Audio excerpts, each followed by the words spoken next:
Hello, Katie. Hello again. Here we are ready to make our second model object, which is going to be the chair. Yeah, it's going to be the chair, and we have it here in the sketches. And I think the chair is always interesting because it's such a cliche of modeling, and also hmm people when they learn how to make objects in real life.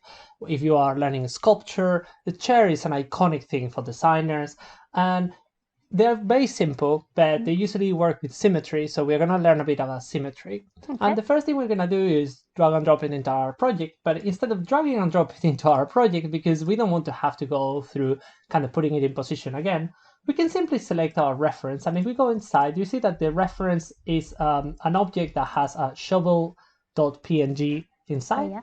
And that's this image. So we can simply do a substitution. So if we select the directory, we can select the chair, press accept, and the program And is we going have to it. load. Yeah, and it's going to be in the same position. But really small, a little Mm-hmm. tip there. And instead of moving our shovel somewhere else, we're simply going to make it disappear. So it's not going to be there, but we know we have it there. It kind of gets grayed out by the program, which is very useful.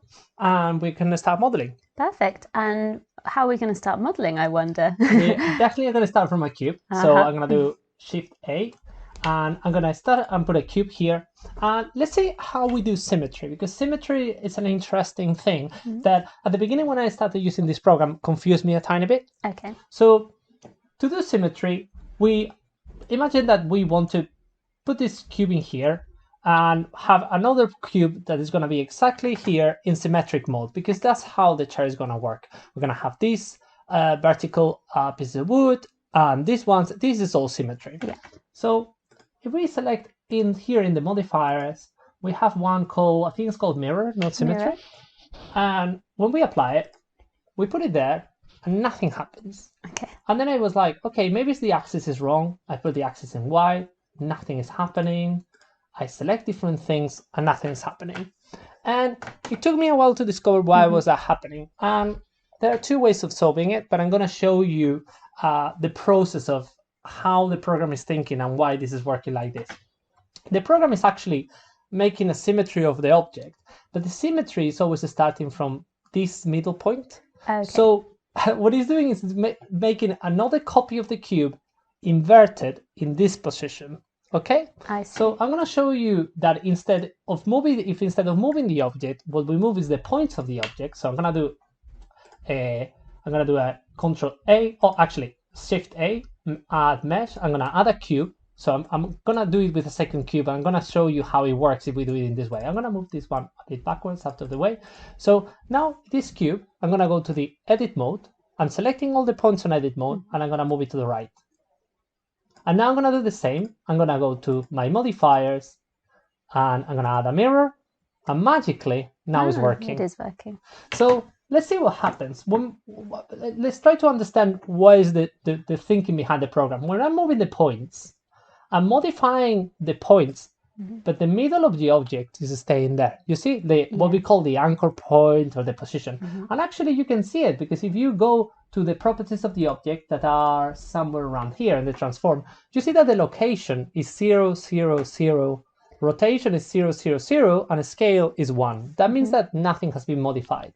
But if I select the other cube, and I'm going to be in the object mode, that I'm selecting the other cube, I can see that my location and my in X and Y have been modified. Yeah.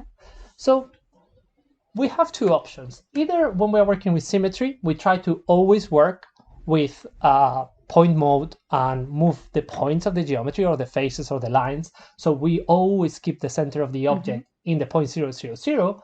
Or if we have done all these transformations and we want to kind of make them not relevant, if we want to put this position in 0, the problem if I put this in 0 is that my object comes back to the center. Yes. But if I want that position to be in there, the object not to move, but all the positions go to 0, and the same with the scale and rotation. Imagine that I do the same with the scale. I'm going to scale it up as well. And I want this to go back to 1, so it's the standard. I simply go Control A, and that allows me to apply the transformations. So when I apply the transformations, look at what's going to happen in all this panel. When I apply them, now all my transformations go to 1. So all my transformations go to 0 in location and rotation, and in the scale they go to 1. And now the symmetry is applying. because the program now knows that the object the center of is your starting object from is the object. there. And you might be thinking, why is Blender doing this? And this is because once I have applied and I have done my object with the symmetry, actually it's quite useful to be able to move it, because if I move it, I can move it and my symmetry moves with it. Okay?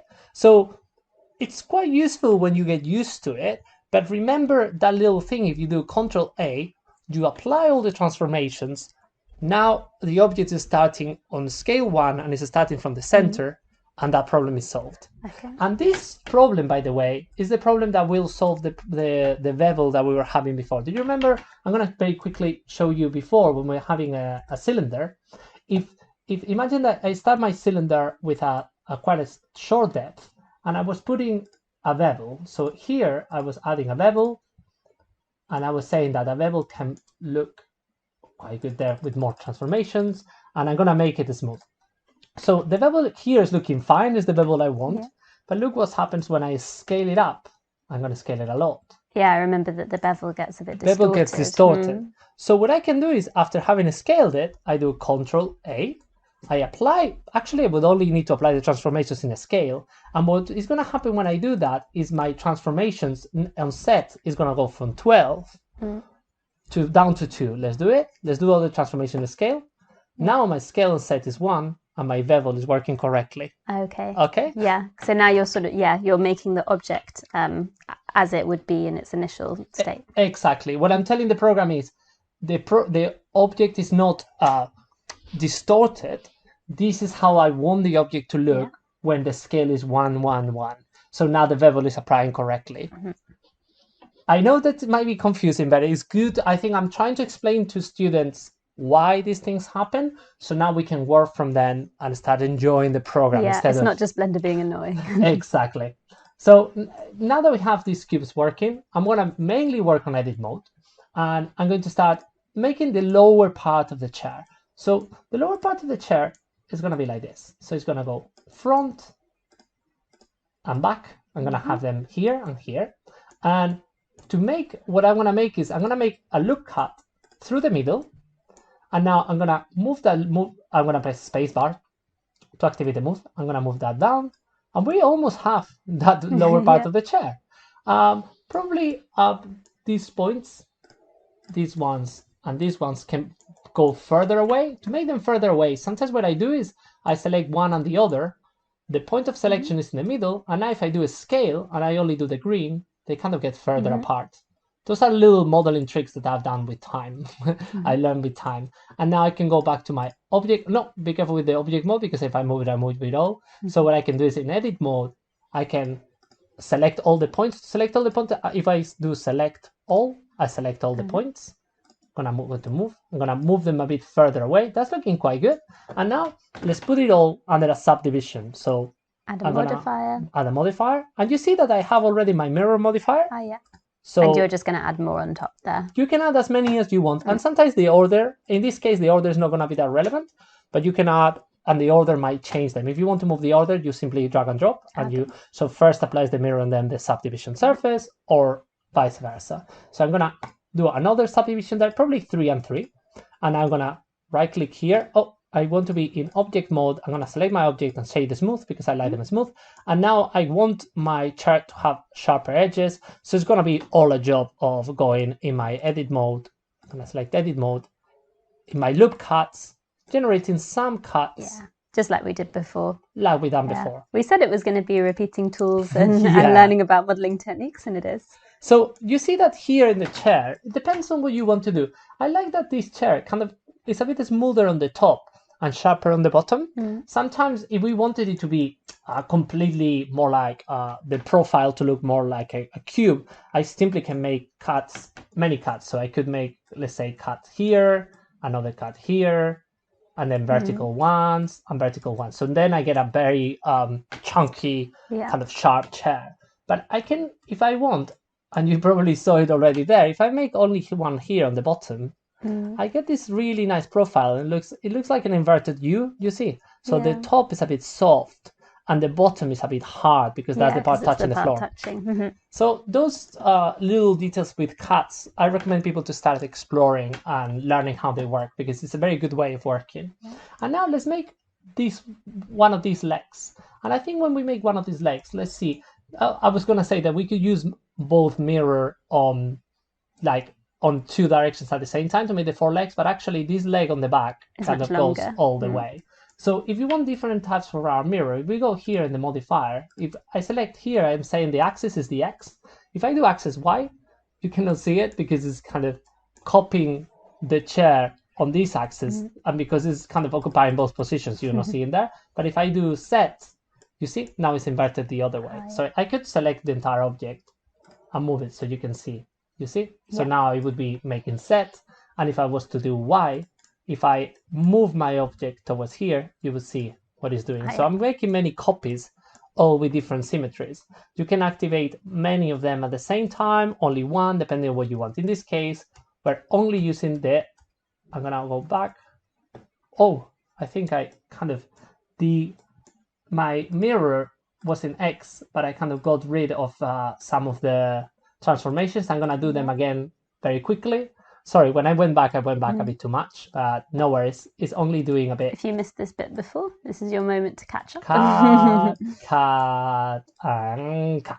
So there we are. So now let's make the legs.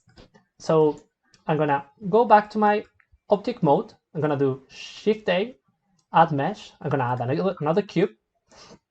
And again, in my edit mode, I can modify it from the edit mode. So I know that my transformations are all in 0, 0, 0. And I'm going to make the frontal ones first. So I'm going to put that there. I'm going to move that there. So this is sort of all the time is a bit building on what you've learned before and adding little pieces of knowledge as you're going. And I think then with time, with intuition, you're going to learn what's your favorite way of doing it. Sometimes some people imagine, if I want this leg in the front to be a bit curved, either I can make it long, make a cut in the middle and move it, or some people might prefer to kind of move this here. Now go to extrude and extrude it there and go to move and put it there. And we arrive to the same position from a completely different way. And some people in the bottom of this, they might go again to extrude and do a tiny extrude so they get that sharp edge. Or for example, in my case, I like doing that with loop cut and kind of putting it there and putting it there. And with time, by the way, I don't need to put it in the subdivision surface before I know how it's going to work. I know that if I make all those cuts, it's going to look quite smooth. So already I'm going to go there, add modifier. And remember always that there are shortcuts for this. And in other tutorials, we'll be looking at many shortcuts. But right now, we are mainly working on making sure that everyone is understanding the program and not getting overwhelmed by shortcuts, okay? So no worries if you're thinking, oh, but that's so many steps. There are ways, but like right now, we are focusing on making it simple and easy to understand for everyone. I'm going to select in edit mode, I'm selecting these ones, Alt click to select the loop, space bar, and then I select move, and I'm going to put it there. That's looking quite good. And now for sure here we can recycle some of the stuff. So now I'm going to do Control C, Control V. Actually, I think I prefer to be in object mode to make sure that I create a new object. So Control C, Control V. And now in move mode, I'm going to go back to the edit, select all the points with A, and move all the... Oh, did I think I'm selecting both objects at the same time. I only want to select one. Do you see what happened? I was selecting two objects. So you're moving them both. So I was moving them both. Yeah. So I only wanted to move one. And now this one, let's put it up all the way to the top. So let's see how we can do it. We can... Sometimes I like in this case to do Shift Set to make it disappear. So I can, not disappear, the lines mode. So I can select all the points at the same time. The wireframe mode, if we want to be technical. Wireframe mode, exactly. Yeah, that's right. I should learn the names. Some programs do different names, and sometimes it's a bit difficult to learn them all. But you know, it's good to know the proper names when you're communicating, and then you're checking the manual. But don't get overwhelmed. This is about learning the tools that you need for what you want to make. It's not about knowing many names, you know. That's not the objective of the program. And I think the makers of the program having scaling things that I feel that look more pretty if they are a bit of scale. I'm trying to make it cartoonish, but I was saying that I think the creators of the program with time in Blended have been realizing that what people want is tools that are easy to use and easy to understand. And they've been improving that. At the beginning, the program was a bit too technical, too difficult for many people. And I think many people that had like engineering backgrounds were enjoying the program. But now I feel that the program is in a moment in which everyone can enjoy it. Yeah. And I think that's fantastic. Yeah. So let's see how we can make the rest of the chair. So we're going to have these pieces here and then the panels. Probably this thing, I made the chair too big and the reference is so small. So I'm going to select back my reference, put it back and scale it up because it doesn't make sense that I'm working with such a small reference. Remember almost in 3D that you can scale things and you can zoom in. Even myself, sometimes I forget that I can do those things and I end up kind of looking really close to the screen. Looking really close to the screen, yeah. So I'm going to move there. As you see, I'm making adjustments as I go. This is not a scientific illustration, so we are trying to understand what's happening as we go. And I'm going to put, with my modifiers, I think I haven't applied a modifier of symmetry yet. So I'm going to add, I call it symmetry, but here it's called mirror. So I'm going to add a mirror, and it's working well. And the same with my object here, my other cube, which is this one. And in this mirror, I'm going to select it. And is this a mirror applied? I'm going to go back to object mode to make sure that I'm selecting that one. And actually, this one only have the subdivision. So I'm going to add a mirror, an X. So there we are. Perfect. That's looking good. And now we can do the same. Let's select this object, Control C and Control V. Did it copy? Oh, I think I wasn't doing Control C. I think I was using function. Okay, Control C, Control V. So we have those pieces. And let's make sure that we are in edit mode, A to select it all, move to move, and let's move those pieces there. And now we're going to do rotate. I'm going to rotate them there. So now they are like on the horizontal side. And let's scale them, because I think if we scale them there, that's looking quite good. Maybe a bit less, because I don't want them to be so big. One of the things that we were talking about when building this scene in particular was trying to make all of the objects quite nice and chunky, because what we want is a bit like one of these little toy scenes that you might have. Because like a Polly Pocket thing. Yeah, like a Polly Pocket or a sort of Sylvanians or something. One of these little scenes where you have every single element, but some of them have to be a bit bigger to fit in. Things aren't completely realistic size. Yeah, it's true. And we were trying to make it more realistic. It wasn't looking good. And the more we started doing this style, the better it was looking.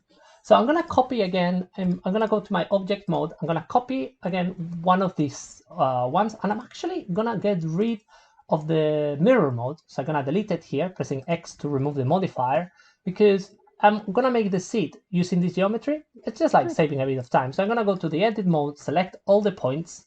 And first I'm going to move them so they are center there. And now what I'm going to do is with the scale, I'm going to scale them like that. You see? Okay.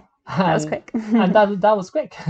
And we have them in position. If the chair is kind of having the curvature doing weird things there, we can always go here and in loop path cut, I can kind of select those points that should be there and kind of put them together there. To make a slightly sharper edge there. And the same with here on the sides. If it's looking a bit too curved there, we can do that. So that's looking a bit better. And the chair is very, very long compared to the reference. We have a few different ways in which we could solve that. Probably what I would do right now is create a new collection. I think accidentally before we created a collection that doesn't have anything. So I'm going to use that for my chair. I'm going to make a chair there. I'm going to put my collection inside the collection folder. And I'm going to select all the objects that are inside the collection. I want to be in object mode. Let's put them all there. And I'm going to put them all inside chair. And now in the chair, I'm going to select all the objects inside the chair, select all the objects. And now in the scale, I'm going to scale them a bit back together, because I think that's going to help me to make my chair a bit of a better position. It's looking a bit better. Proportional. And now I'm going to select this part of the seat. And you know, like the anchor point, because now I want to scale it on the vertical, but when I scale it, it moves because my anchor point is in the wrong position. I want my anchor point, which is like where the transformation happens, to be there on the top. So we have a few different ways in which we can achieve that, and sometimes it was a bit confusing in this program how to get there, but there's a little trick that we can do to modify that anchor point, and it's hidden somewhere around here. So in transforms, in option, we can say transform affect only origins.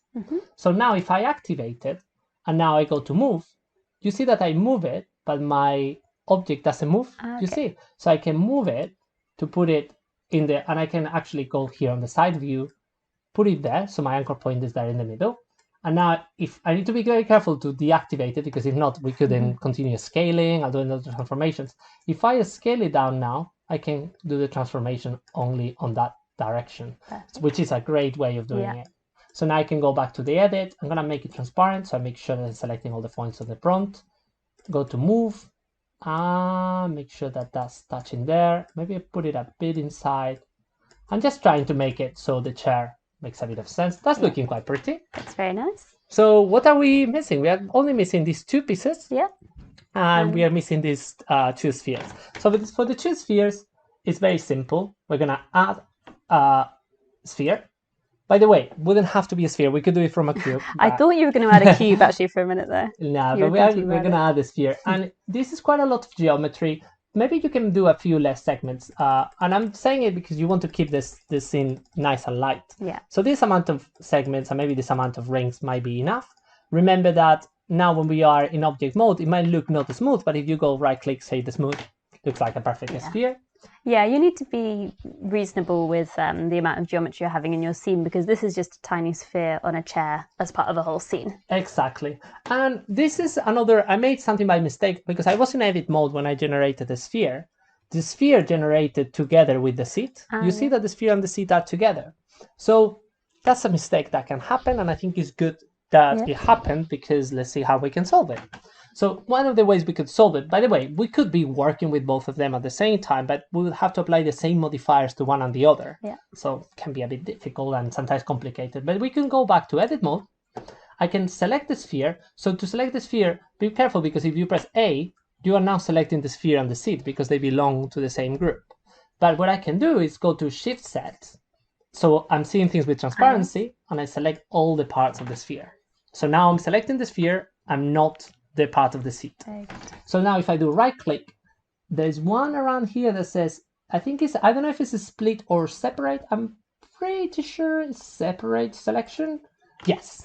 So now when I separate the selection, now I have 2 selections. Let's go back to object mode and let's do Shift Set. So we are in this object, and now we have the seat on the top.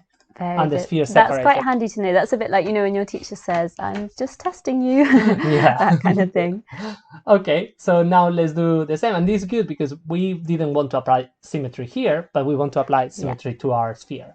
By the way, I could be putting names on all of this, but because they are all inside chair, and by the way, my camera shouldn't be inside chair, but because, and I'm going to put, my light shouldn't be inside chair, but because they are all inside the chair, I think it's good. For me, it's names enough. I don't need to have names on every single thing.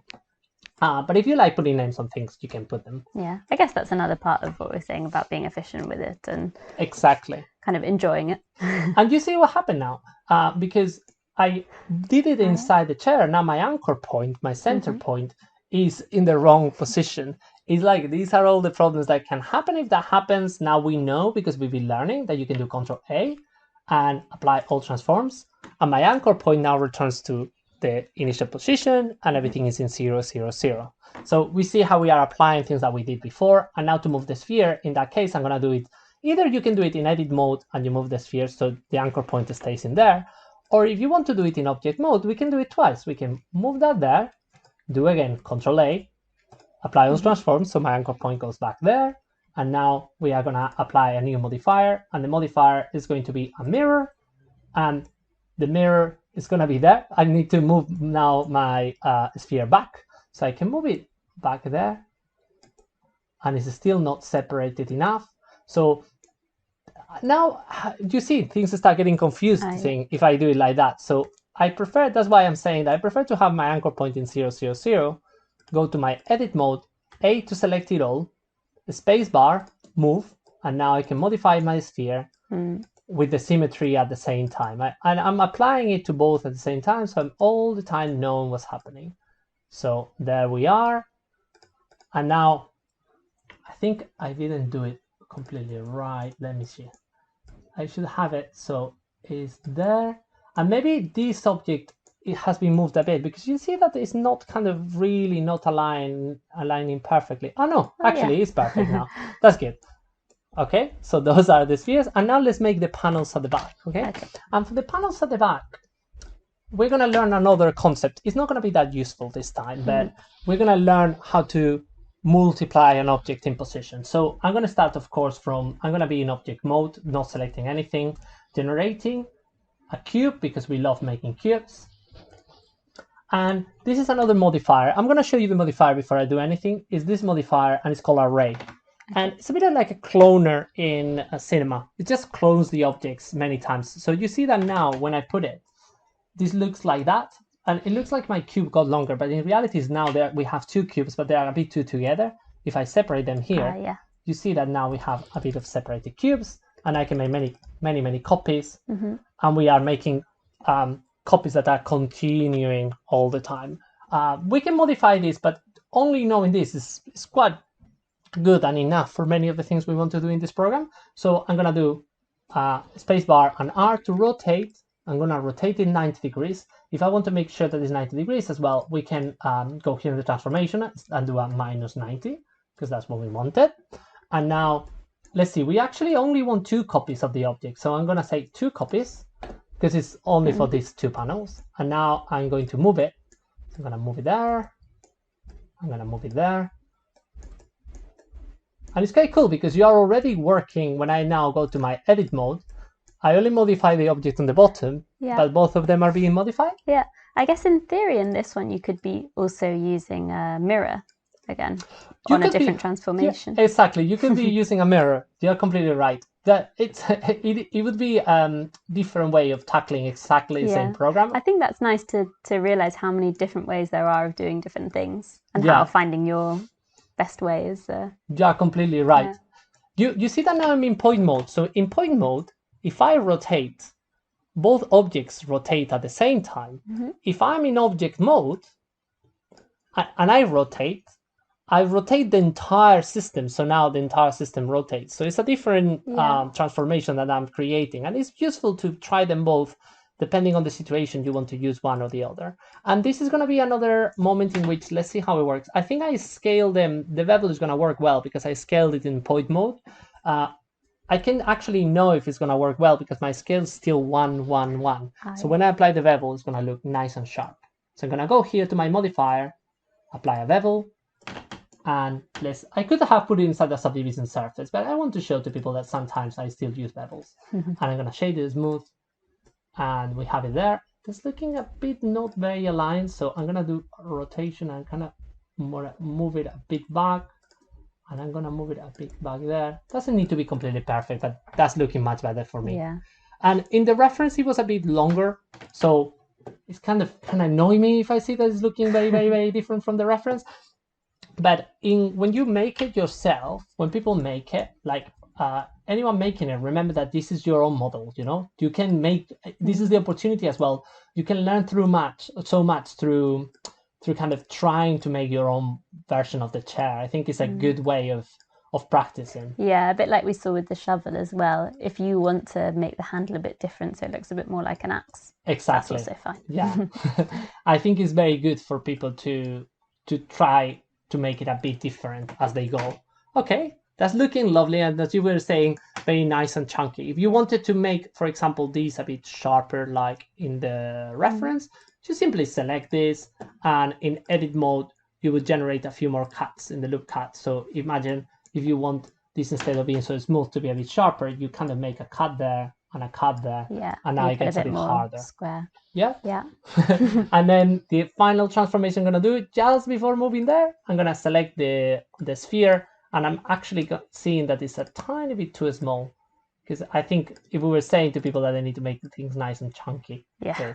Remember to rotate around, check that everything is in the correct position from every angle. and let's be in object mode, and that's looking lovely. That's looking like a perfect chair for our set. So let's make sure that everything, usually to check if everything is in the correct position, I simply make it appear and disappear. And if everything is in the correct position, should be there appearing and disappearing. So it's all part of the collection chair. Yeah. So we can hide it and get ready for our next object. And my scales, by the way, right now are completely wrong. If you see my camera is there, my chair is gigantic. My shovel is way smaller than my chair. So if I want my chair now to kind of come back and be small again, it's really simple. You select all the objects in the chair. So I'm going to select all the objects in the chair, scale them down.